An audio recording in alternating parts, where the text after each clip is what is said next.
13 जून 2024 की बात है। उत्तर प्रदेश के फतेहपुर जिले के तरिया थाना क्षेत्र का रहने वाला 21 वर्षीय संतोष यादव सुबह के करीब 8 बजे हसवा पुलिस थाने पहुंचता है। थाने में मौजूद पुलिसकर्मियों से वह कहता है, साहब मैंने अपनी शादीशुदा बहन की हत्या कर दी है, मुझे गिरफ्तार कर लीजिए। यह बात सुनते ही वहां मौजूद पुलिस वाले हैरान रह जाते हैं। किसी को यकीन नहीं हो रहा था कि एक भाई खुद थाने पहुंचकर अपनी बहन की हत्या का जुर्म कबूल कर रहा है। दरअसल 21 वर्षीय रंजू यादव एक दूसरे समुदाय के युवक से प्यार करती थी और उससे शादी करना चाहती थी, लेकिन परिवार वालों को यह रिश्ता मंजूर नहीं था।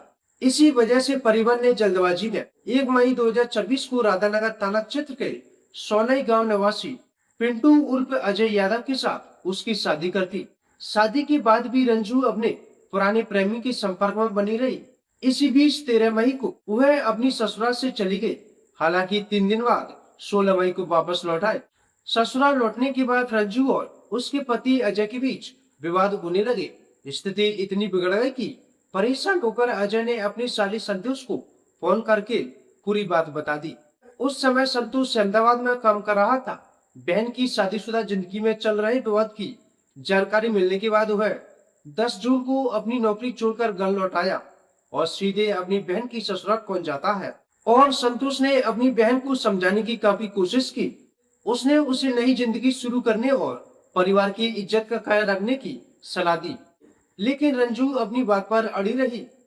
इसके बाद संतोष ने बहन से कहा कि वह उसके साथ घर चलकर परिवार वालों से बात करे।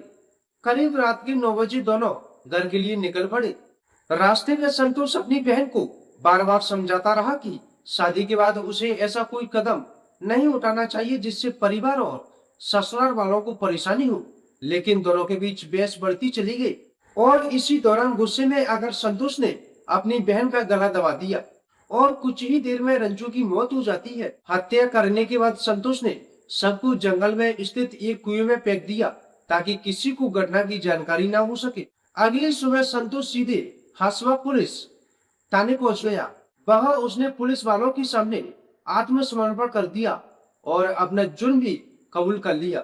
सूचना मिलते ही पुलिस मौके पर पहुंची और कुएं से सबको बाहर निकलवा कर कब्जे में लिया।